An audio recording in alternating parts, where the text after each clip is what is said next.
banget aing bikin video. Udah diciduk sama SMP. Jago jago omong, jago Bingung ngomongin. Ya, 15 menit itu nah. Langsung dari muncul. Baik anak-anak, assalamualaikum warahmatullahi wabarakatuh. Waalaikumsalam. Bismillahirrahmanirrahim. Kita mulai pembelajaran prakarya dan KWU kelas 11 bab pertama.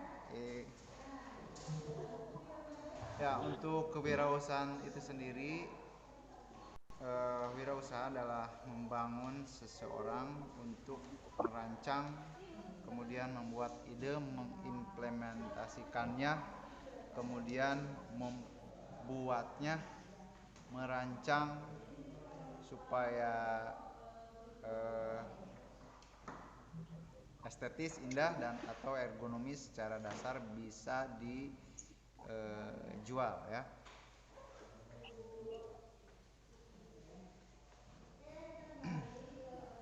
Untuk wirausaha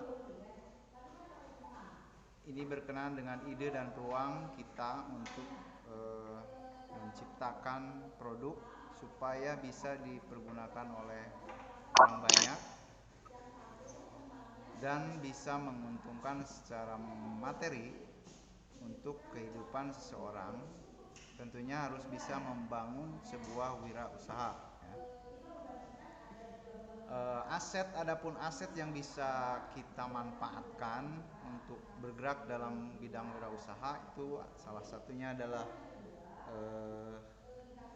teman itu modal penting agar usaha kita atau apapun yang berkenaan dengan ekonomi atau keuntungan. Teman adalah salah satu modal yang efisien untuk memperoleh keuntungan atau untuk memperluas jaringan, memperluas konsumen, dan memperbesar pendapatan seseorang. Jadi kalau dalam kata wirausaha, uang itu bukan salah satu media yang digunakan untuk membuat sebuah wirausaha ya. Tapi modal itu bisa dikatakan teman juga modal, kelompok juga modal untuk dijadikan sebuah usaha ya.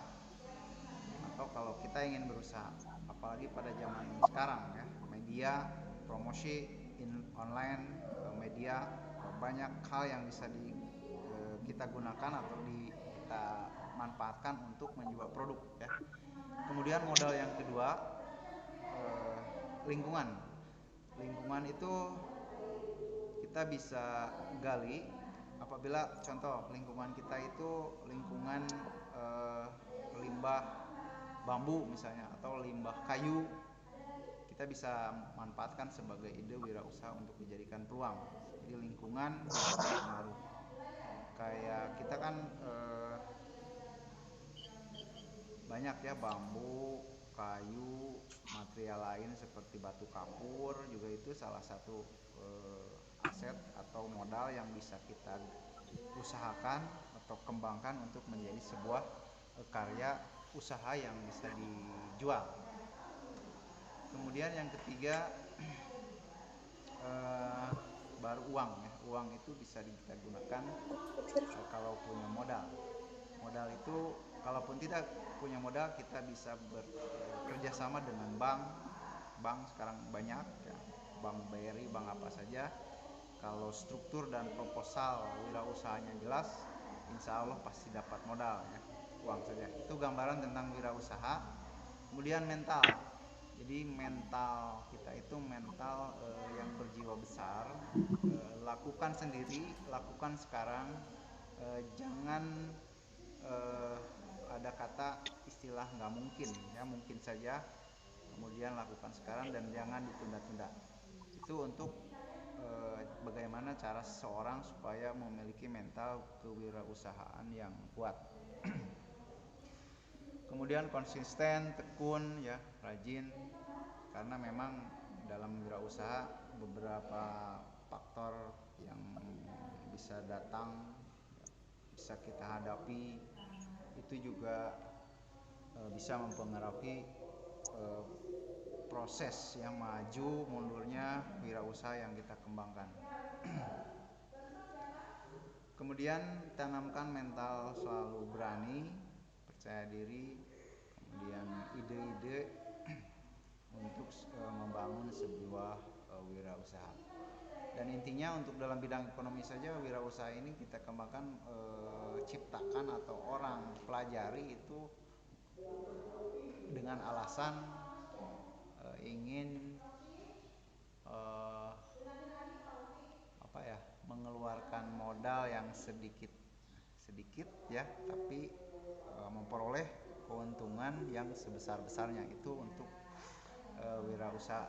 Tapi perlu dicermati proses usaha ini kita rancang, kita kelola dengan mental manajemen yang baik supaya bisa memiliki jangka yang sangat panjang atau jangka sampai seumur hidup juga nggak apa-apa.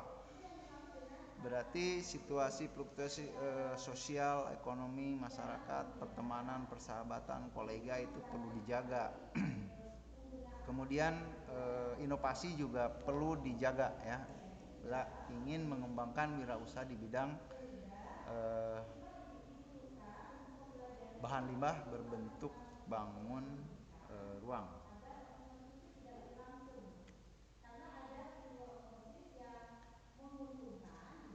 Ya, kita mulai dengan itu ya sekilas tentang wirausaha. Jadi tanamkan mental dari sekarang. Kalian mungkin juga sudah pernah belajar berusaha online, kayak jualan pulsa online atau beli barang juga bisa online. Itu bisa kalian pelajari teknik-teknik penjualannya seperti apa atau wirausaha seperti apa. Nah, pengertian dari kerajinan adalah salah satunya adalah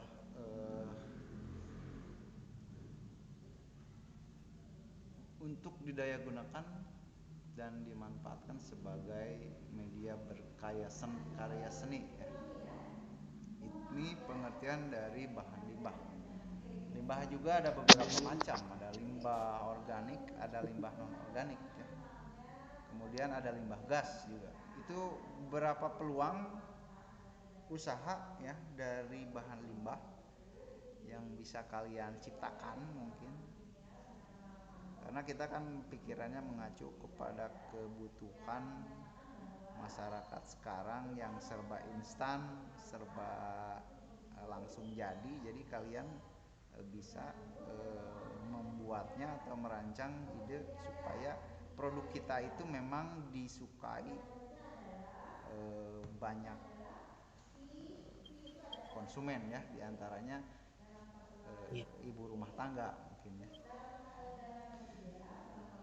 Limbah yang bisa kita kelola itu mudah diperoleh ya, dan memang peluangnya cukup besar.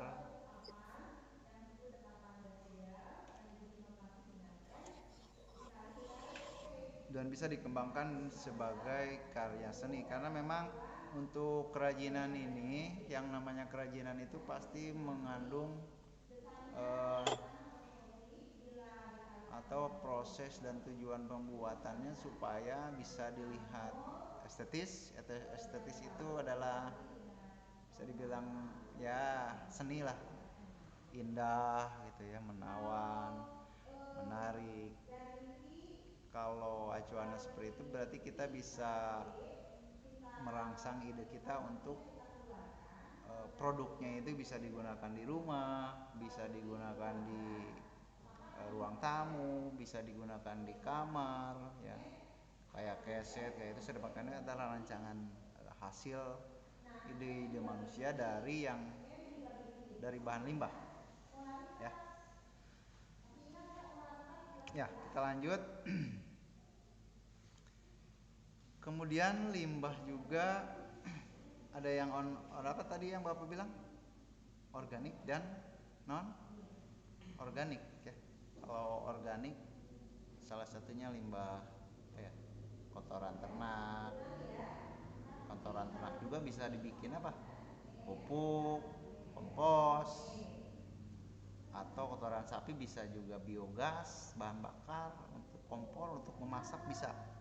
Itu bahan limbah organik saja. Bisa digali kita.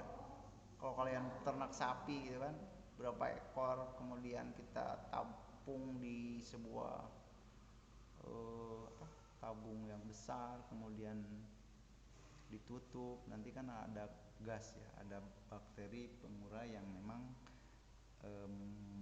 membentuk gas dengan sendirinya dan bisa dijadikan bahan bakar untuk rumahan atau pembangkit listrik juga bisa. Itu untuk organik ya. Apalagi kompos, sekarang pertanian kan pertanian juga membutuhkan banyak sekali ya produk-produk pupuk kompos memang dari bahan organik. Salah satunya adalah dari limbah peternakan. Kemudian bahan non organiknya ini banyak, paling banyak ya, bisa plastik, kaleng bekas, bekas besi, kain perca, asbes, kemudian keramik, kemudian batu, limbah kayu. Banyak ya material ini yang bisa digunakan untuk berwirausaha di bidang kerajinan. Kain perca ya, secara estetis dan ekonomis juga bisa dikembangkan, misalnya di cassette ya, atau lap dapur gitu ya, bisa dipakai.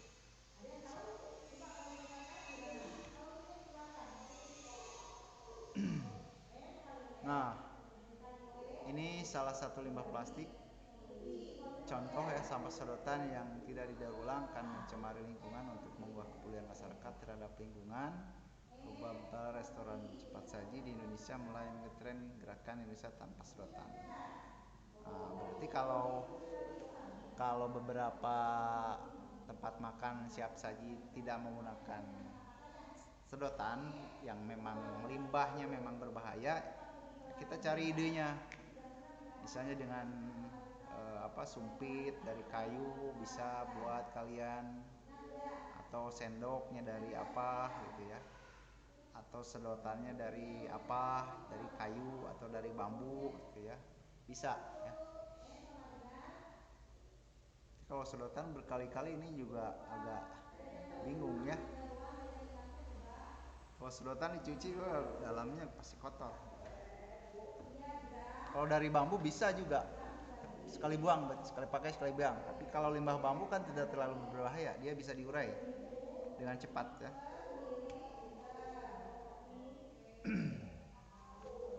Ya, untuk jenis kerajinan ada yang 2 dimensi. Itu kerajinan 2 dimensi merupakan kerajinan yang mempunyai ukuran panjang dan lebar sehingga memiliki luas. Produk kerajinan 2 dimensi sebagian besar memiliki fungsi hias karena keberadaannya dapat digantungkan di dinding. Nah, ini contoh peluang ya, ide peluang produk, berarti produk peluang merancang ya produk. Salah satunya kerajinan 2 dimensi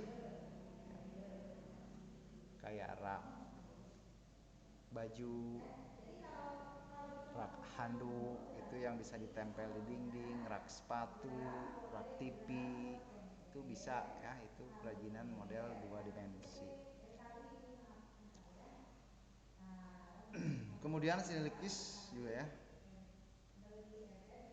termasuk kerajinan 2 dimensi. Ini kalau lukis identik, kalau kerajinan bukan, tapi lebih ke identik ke desain mungkin ya, desain kemasan, nanti desain warna produk gitu ya, identik berarti ke seni lukis. Ini juga ada skill, ada kemampuan yang memang kalau secara ekonomi itu bisa dihargai ya, dihargai dengan dalam bentuk uang, dalam bentuk penghargaan atau prestisi juga bisa ya. Itu untuk lukisan. Lukisan juga kan tidak selalu manual atau dengan gambar tangan, tidak ya, dengan grammar atau komputer juga bisa. Itu salah satu tahapan ya yang mungkin bisa kalian kembangkan agar nanti produk yang kalian buat itu menarik ya dan memancing minat para konsumen. Ya, ini kerajinan 3 dimensi. Kerajinan 3 dimensi adalah kerajinan yang memiliki dimensi panjang, lebar, dan tinggi. Saya memiliki volume atau memiliki ruang isi atau tempat ya, tidak berbentuk datar. Nah, ini salah satu contohnya di samping. Ini kerajinan, jadi teknik anyam. Lain, Di kerajinan itu beberapa macam teknik nanti akan kita bahas ya. Ada anyam, ada ukir, ada celup, ada cor gitu ya. Kemudian ada las, ada tempel gitu. Banyak teknik sebenarnya untuk kerajinan. Kerajinan 3 dimensi merupakan kerajinan terapi produksi untuk memenuhi kebutuhan sehari-hari. Berarti patokannya ini sasaran produknya, kalau contohnya keranjang ini berarti ibu-ibu rumah tangga ya.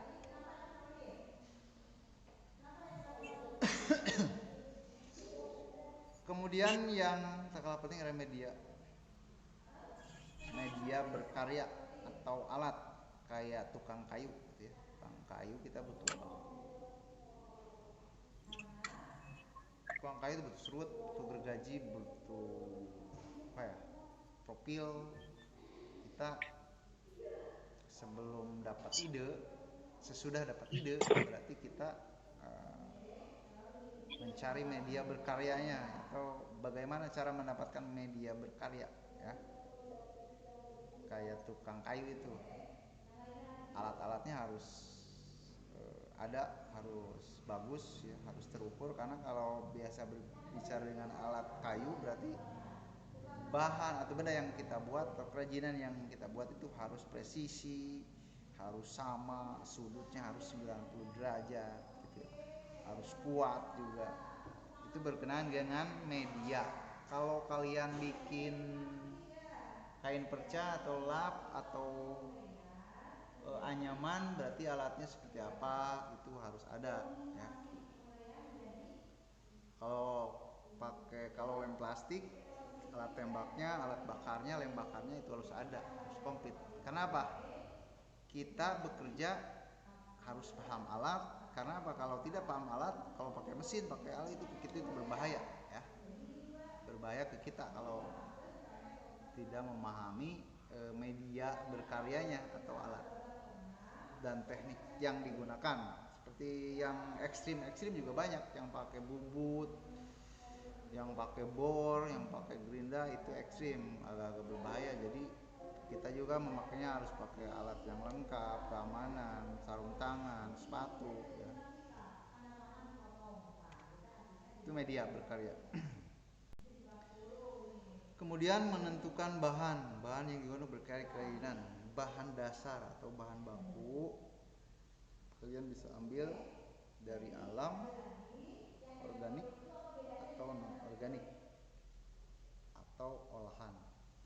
Kemudian karakter, jadi bentuk karakternya. Kalau kayu kan keras, kalau karet fleksibel. Itu karakteristik bahan itu kan beberapa aspek keindahan, tergantung dalam bahan, kesan permukaan bahan atau teksturnya kan, keras, lembut ya, atau dari cair bisa jadi keras ya. Kemudian keras dan lunaknya. Kalau yang cair ke keras berarti identik dengan cor ya, teknik cor berarti. Itu banyak ya. Kalau kayu berarti alat-alatnya kudu nusalkeun. Lamun anyaman berarti ya mesin raut, teknik anyam, beberapa pola, cara simpul berarti itu ya. Kalau berbentuk tekstur fleksibel itu bisa di bahan anyam kayak serat bambu, serat rotan ya, kain, itu tekstur bisa dianyam.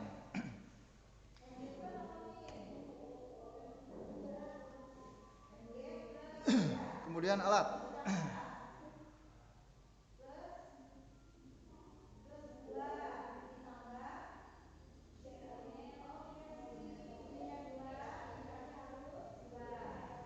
Ya, kemudian alat atau tool adalah perkakas untuk pemilikan bahan material dalam karya seni. Alat memiliki peranan penting karena dapat mengubah bahan menjadi karya seni yang mengagumkan atau karya seni produk kerajinan yang mengagumkan. Contoh di samping gambar di sini kita membutuhkan tempat krayon ya, gambar ya, krayon ya. Ini ada tempat gambar, kemudian krayon ini kan bisa diolah antara perpaduan warna, main warna, misalnya kuning dengan ini jadinya apa, kuning dengan hitam jadinya warna apa, juga itu melakukan akan menggali kemampuan kalian dalam membuat salah satu produk. Kalau kalian sudah mulai bisa main, misalkan dari rak-rak kardus itu ya, kalau kalian sudah mulai menggunting, kalian lihat di tutorialnya misalnya ada contoh pengerjaan, nanti akan mengalir bagaimana harus rapi, bagaimana memotong dengan rapi, apakah memotong ini harus dengan gunting, apakah harus dengan pisau pakai penggaris ya, itu bisa. Apakah ini lemnya harus pakai lem Aibon, apa lemnya harus pakai, itu nanti akan berkembang sendiri. Itu untuk alat ya.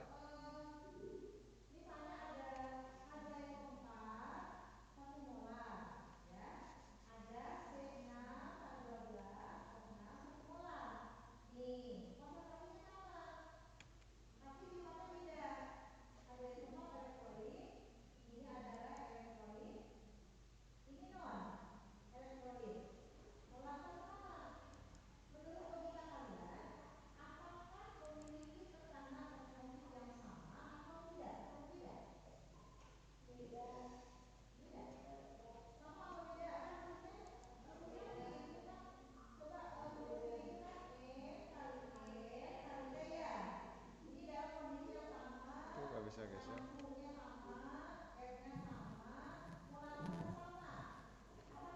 Kemudian yang ketiga teknik ya. Teknik merupakan cara untuk memanipulasi bahan dengan alat tertentu. Teknik yang baik adalah cara berkarya yang sesuai dengan sifat bahan dan peralatan yang digunakan. Terdapat dua teknik dalam berkarya seni, teknik umum atau teknik ketukangan dan teknik khusus atau teknik artistik ya. Kayak tukang kayu, tukang bangunan, kayak tukang bikin background acara pernikahan, acara ruangan untuk rapat, untuk ruang tamu, banyak lah, untuk bikin kolam, bikin taman, itu ada ya sekarang teknik ketukangan, desain interior, eksterior gitu ya. Kalian nanti dengan tidak sendirinya akan memiliki kemampuan hal itu kalau kalian sudah mulai mau membuat sesuatu, mengerjakan sesuatu, paham alat, paham ini, dan kan mulai dari kamar kalian ditempatkan, didesain, nanti juga itu bisa terkaitkan dengan ketukangan atau ahli nganyam, ahli bikin rumah, ahli bikin mebel, ahli bikin furnitur, itu ketukangan nantinya larinya. Kemudian yang kedua teknik khusus atau teknik artistik ya, bisa kayak desainnya meja, misalnya meja kursi yang kekinian atau sofa yang modern gitu kan. Kemudian atau keranjang yang modern, keset yang modern seperti apa. Nah, itu akan muncul mengikuti gaya konsumen yang terus meningkat gitu ya.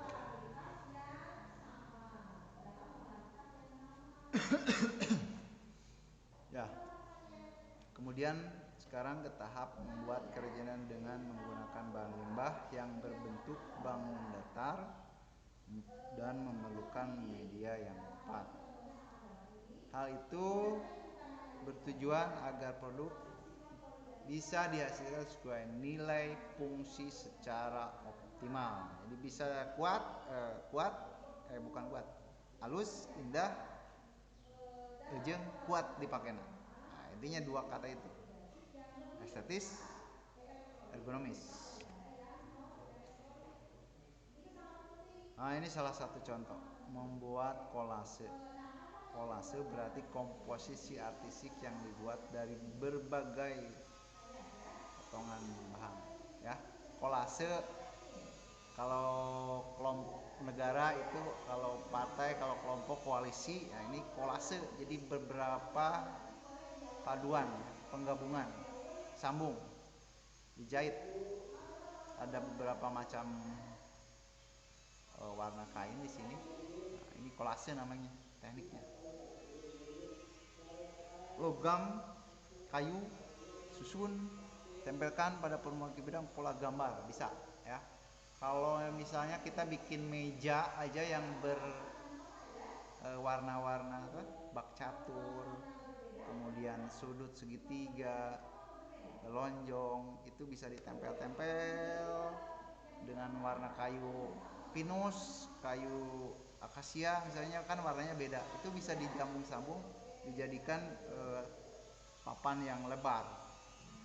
Itu teknik kolase. Kain juga sama bisa. Atau cangkang kopi ya, cangkang kopi ABC gede gitu ya, tilep-tilep digabung-gabung di sudut-sudut, itu namanya kolase. Teknik kolase itu penggabungan.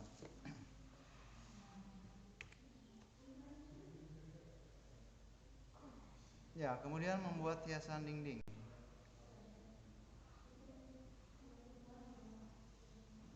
Aluminium memiliki komposisi yang terdiri atas tembaga, silikon, dan magnesium. Bahan tersebut bersifat unik karena memiliki kesan kuno. Ya, aluminium biasanya bekas minuman Coca-Cola Sprite yang kaleng. Ya, ini memang bahan ini memang cukup mahal ya. Tanpa dibikin juga kalau dijual kembali itu ke pengepul harganya lumayan ini. Apalagi di desain. Nah, salah satu contoh ini. Berarti ini desain.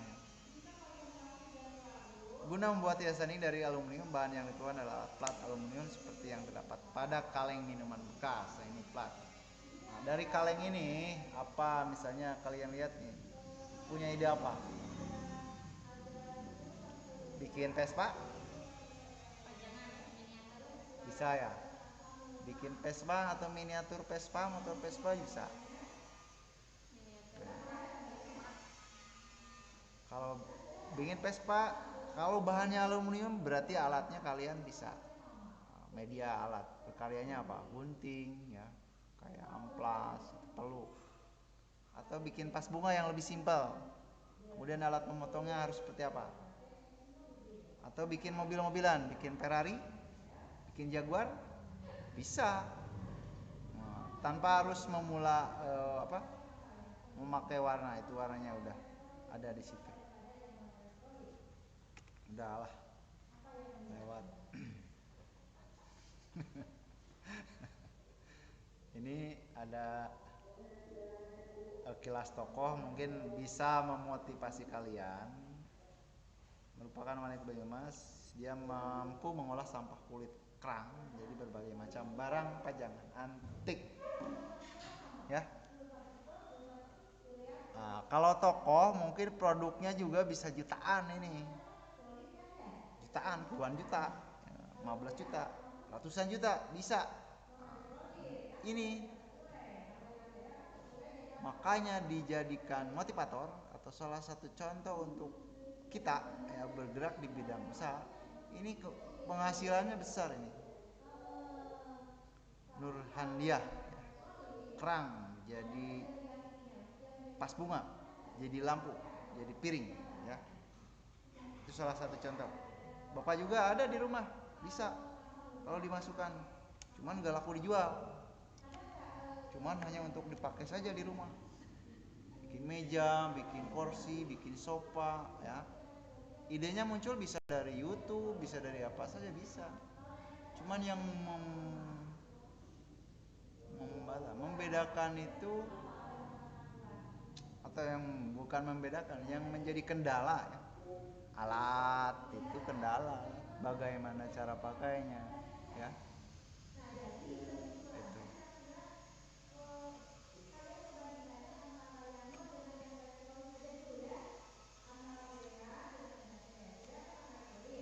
Ya, salah satu dasar seseorang bisa mencipta sebuah produk berarti yang pertama adalah kemampuan kita untuk berinovasi ya dari hasil cipta orang lain menjadi produk yang sama atau menjadi produk yang lebih multifungsi juga bisa ya. Yaitu dari mulai mendesain produksi biar merancang desain, kemudian merancang biaya produksi, dan buat laporan kegiatan usaha secara teliti. Ini langkah-langkah perencanaan. Ini langkah-langkah perencanaan. Jadi pertama siapinnya tuh rangkanya tuh rangkanya kayak gimana? Rangka kalian tuh desain rangka pola ini. Desain biasanya kita buat ya. Kita mulai Dari pola. gambar dulu. Jadi minimal kalian harus punya gambar. Kalau kursi aja ukurannya harus berapa? Ukuran kakinya harus berapa? Ukuran itunya sandarannya berapa? Nanti ukurannya secara detail, berapa tulang-tulangnya, rusuknya berapa? Ada 12 kalau nggak salah. Itunya berapa? Kalian nanti pas pengolahan kayu akan mudah nanti. Anyaman, berarti kalian harus mengumpulkan kayu, harus memproses bambu itu, dihaluskan, dirawat ya, dibuat kipas, dibuat boboko. Apal teh boboko? Itu harus merancangnya bobokona hayang kumaha bentuk gambar heula. Tabung, aya lekukan, ada profil, kemudian atau pakai kaki juga bisa, atau pakai gagang, pegangan juga bisa. Keranjang ya, bisa. Pot buah dari lidi itu bisa. Gambar aja. Bangun rak sepatu, bangun lemari dari dus misalnya, itu bisa digambar dulu. Jadi kalian pas pengerjaan antara kombinasi pikiran, keterampilan tangan dan alat itu akan bergerak dengan efisien sehingga menghasilkan sebuah hasil karya yang memang layak untuk dijual, dipakai gitu.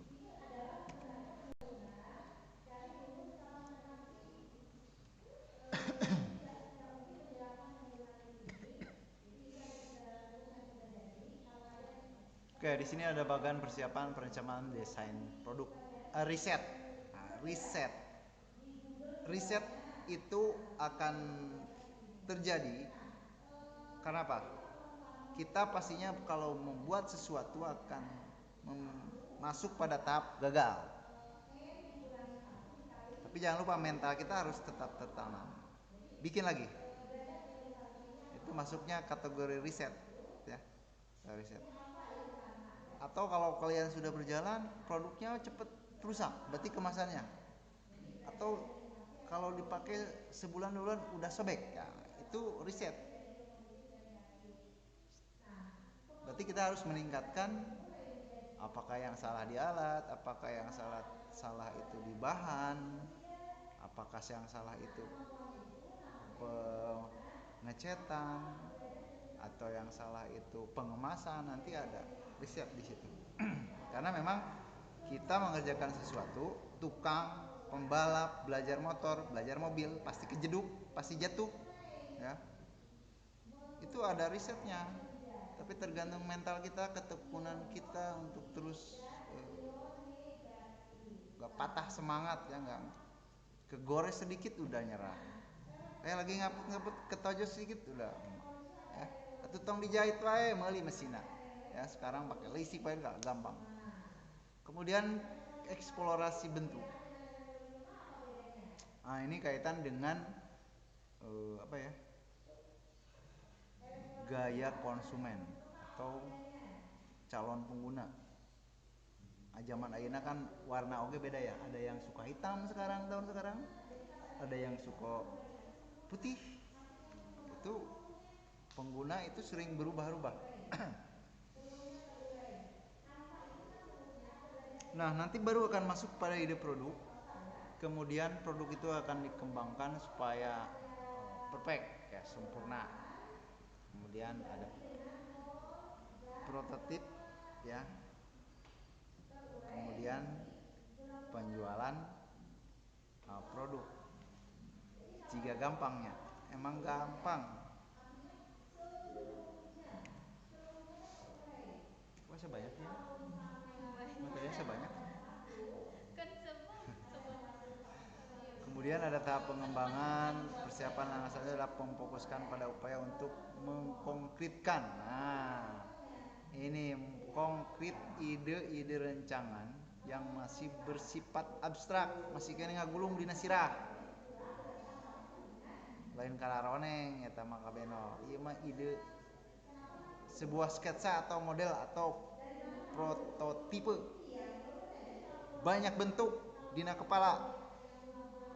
Kemudian hese ieu ngalakukeunana entong ditunggu-tunggu deui mun aya dusna buru cokot dusna, cokot guntingna, cokot lemna, ieu langsung prak, ya. Ulah dingkeke, kalau dingkeke kana. Nanti saya kasih tugas terakhir kalian. Proses-proses tersebut yang dapat dilakukan melalui proses eksplorasi bentuk-bentuk desain kerajinan yang lebih spesifik melalui tahapan divergen dan konvergen. Ya. Jadi tina halus heula, tina goreng heula, ieu pasti goreng, ngalaman goreng. Pokoknya geus beres dikieu-kieukeun. Buang. Tapi moal ke mah ada tugas ti Bapak sieun teu beres nyeun deui. Berarti ada pengalaman peningkatan untuk melakukan proses eksplorasi bentuk desain yang lebih bagus. Jadi kalau intinya kalau nanti gini, kalau Bapak tanamkan, kalau nanti produk kalian itu memang tidak layak, tidak Bapak kasih prestise atau penghargaan, kalian jangan tersinggung. Coba lagi bikin lagi lebih bagus. Karena apa? Mental wirausaha letaknya adalah di situ. Ya. Kalau produk kita berarti tidak disukai, kalau Bapak itu kan konsumen nanti, atau penilai. Kalau tidak disukai, ya bikin lagi.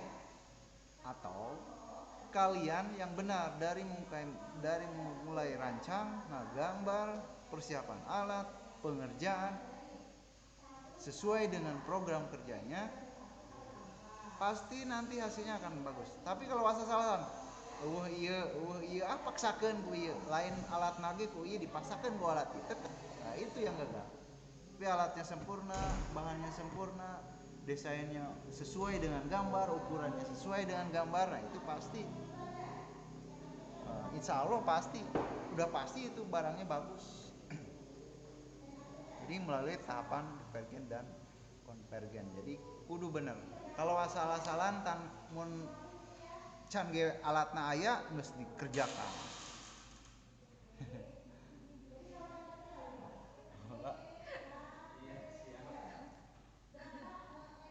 Nah itu maksudnya ya. Jadi tina gambar, kemudian persiapan alat, keamanan, nukara itu kudu bener-bener geus perfect dina meja teh. Geus siap dina meja teh. Can aya lemna geus digawe. Kudu semua ada. Bisa mah dina disimpan. Lem di dia, gunting di dia, ieu di dia, pisau di dia, di dia.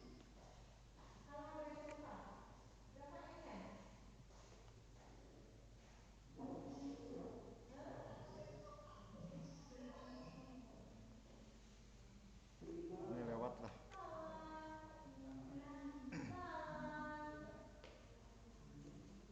Nah, ini hal penting nih. Biaya produksi, ya.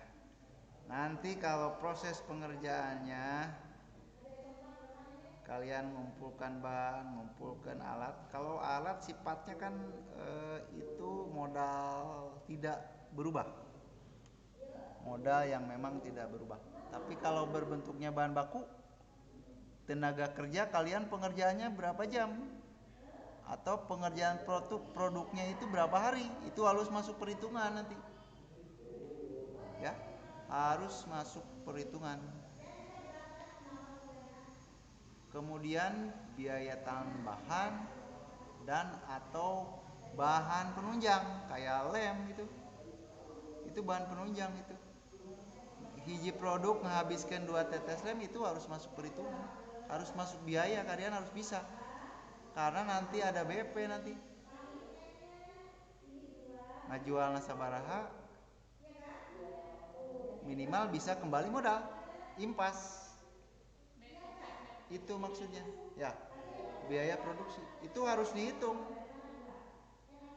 harus ada nominal berapa ongkos pembiayaan per 1 unit, itu harus ada, itu harus dicatat, kalian biasakan, karena berbicara dengan produk dan berbicara dengan wirausaha.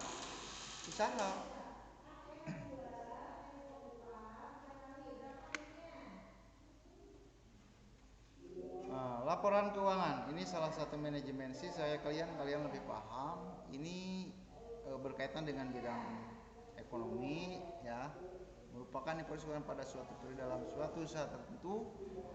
Laporan keuangan terdiri atas laporan keuangan harga pokok, produksi, laporan laba rugi, laporan neraca. Nah, ini neraca fluktuasi naik turunnya usaha kita, ya, dalam bentuk laporan, dan laporan perubahan modal.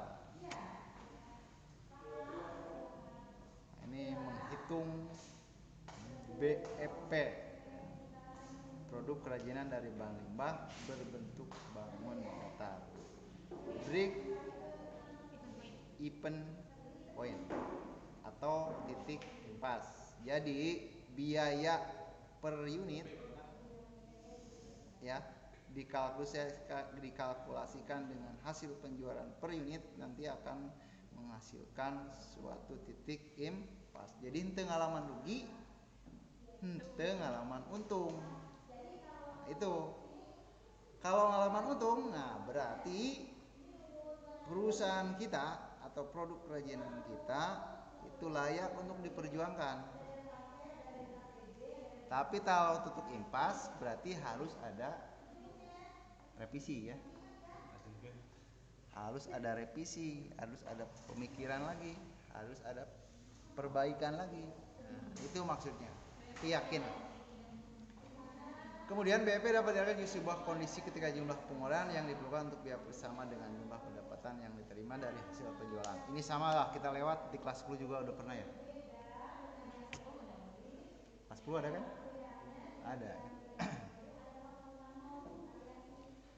Ini komponennya. Ada biaya tetap, ada biaya variabel, ada biaya penjualan. Nah, itu harus kita bisa membedakan biaya kayak apa, biaya tetap itu kayak gimana, Ya, ini komponen perhitungan BEP yaitu biaya tetap. Artinya fixed cost. Ini perhitungan biaya cost. Nanti rumusnya bisa Bapak share. Kemudian biaya variabel cost, dan biaya penjualan atau selling price. Ini harus menjadi kesatuan dari 3 bagian komponen perhitungan BEP supaya itu tadi jadi impas.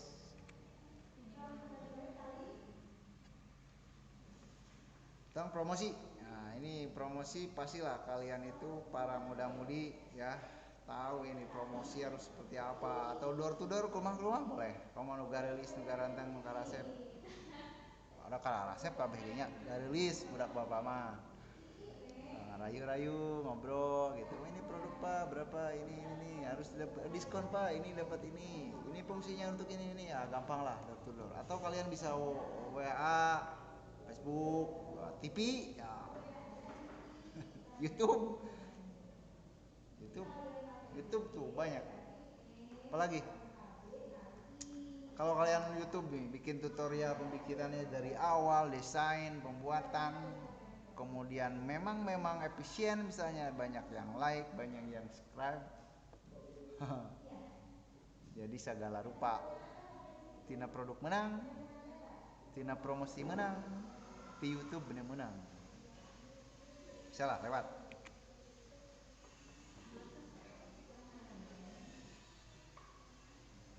Kemudian strategi promosi berfungsi untuk meningkatkan penjualan, salah satunya dengan beriklan lewat.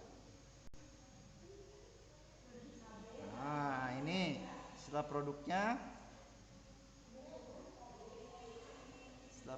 siap, itu kan proses penjualan itu bisa sebelum kita dipasarkan bisa melakukan tahap proses break even point, yaitu penjualan dengan door to door atau bagaimana. Nanti akan terlihat ya. Dan sekarang kalau produknya misalnya sudah mencapai BP atau masuk zona BP atau untung, nah baru kita produknya pakai kemasan. Nah, ini salah satu. Pengemasan merupakan tahap puncak karena proses ini berkaitan antara daya tarik suatu produk dan calon pembeli. Nah, ini desainnya. Jadi sekarang gampang lah. Mesin-mesinnya sekarang juga murah. Untuk mesin-mesin cap apa yang kawal itu kan? Printer itu mudah sekarang ya.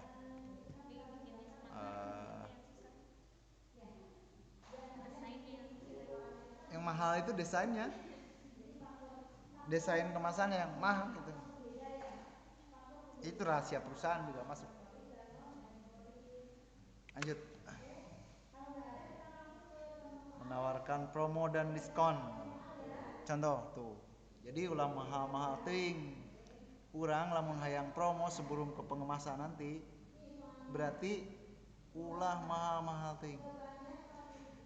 Mending kena ngajual mahal tapi teu manjang, mending ngajual murah tapi na manjang saumur. Mana? Berarti mending murah tapi manjang daripada mahal sekali tapi na langsung bangkrut. Ini tekniknya. Jadi salah satu perusahaan di kita mungkin kalian juga sudah kenal, sudah sering ke swalayan, minimarket dan lain sebagainya, adanya promo atau diskon pada suatu produk. Nih, misalnya ada diskon deh, nih misalnya odol close up dari 18.000 jadi 10.000, padahal itu diskon, padahal itu sudah tercover ya, produknya sudah tercover dari penjualan sekian waktu atau sekian bulan itu sudah laku berapa unit, nah itu sisanya itu untungnya. Nah, itu yang namanya produk. Tetapi efisien menjadi daya tarik untuk konsumen membeli lagi atau memakai produk itu lagi. Paham ya? Nah, itu promo-promo itu seperti itu. Dia nggak akan mengalami rugi. Kok dari 18.000 jadi 10.000, nggak akan. Nah, kalian juga nanti seperti itu.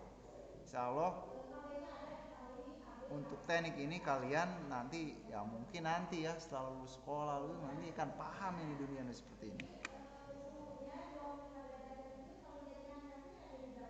Target pasarnya mau di mana? Tempat wisata,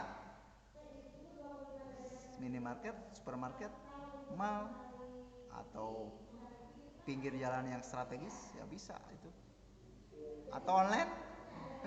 Ya, online bisa ya? Bisa. Udahlah. Oh, online, daring, macam-macam. Oh, periklanan nggak penting, promosi penjualan, sales promotion, publisitas, kemudian penjualan pribadi atau personal selling, berarti lewat nomor-nomor HP itu bisa ya. Kayak sekarang bank-bank juga bergerak sekarang, bank-bank mana itu nomor HP kita tuh ada itu datanya, tawarin pinjaman, tawarin penjualan produk ini ada banyak sekarang.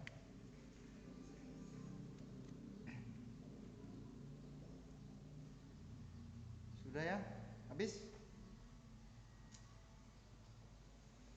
habis ya? Ada yang ditanyakan gitu. Ada yang ditanyakan? Jangan ya. Sok kalau mau ada. Iya ngegedekan yang mana ya? Klik aja pakai yang layar yang lain. Ini Di atas kan. 2 kali. Kalau ya.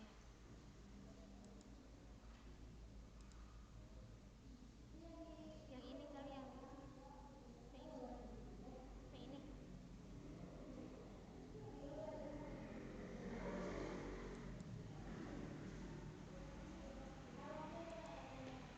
Kenapa duitnya? Lagi mau itu. Itu tuh. Ah itu. Duit. Mana sih WhatsApp-nya?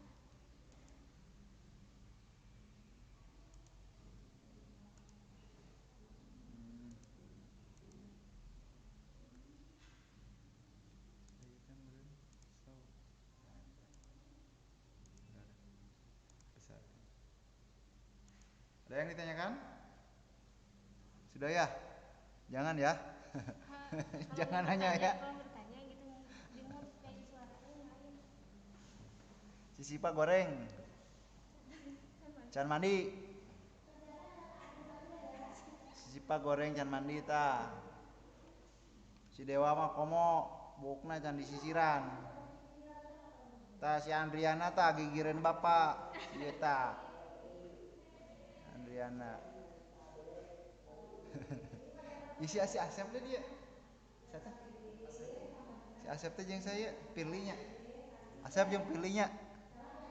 Asep jeung pilihna naonan cia ieu di kamar tiluan. Si Benita baturan si Benita. Si Beni baturan sorangan. Kasihan deh lu. Ya sudah dulu ya anak-anak. Ada yang mau tanyain belum? Ada yang mau ditanyain nggak? Ada Pak. Udah ya jelas ya. Ada. Ya Pak. Oke sekian hari ini. Terima kasih atas partisipasinya. Assalamualaikum warahmatullahi wabarakatuh. Kasih uut. Juga Neng Saud mana?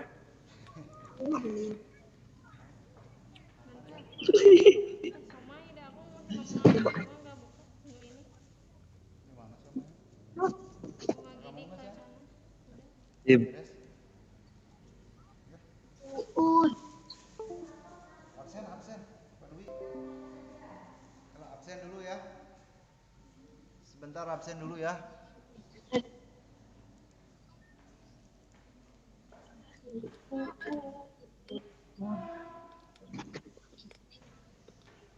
Enak ya, Mbak.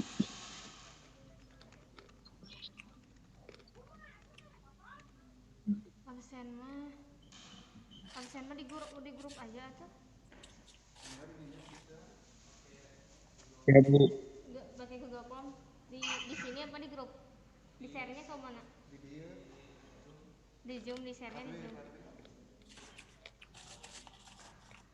Di kopinya gimana ya? Oh di share-nya di mana sih? Kemana?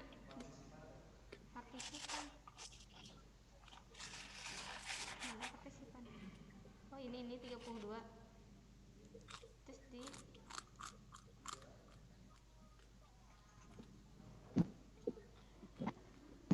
Oh di yang fine ini bukan?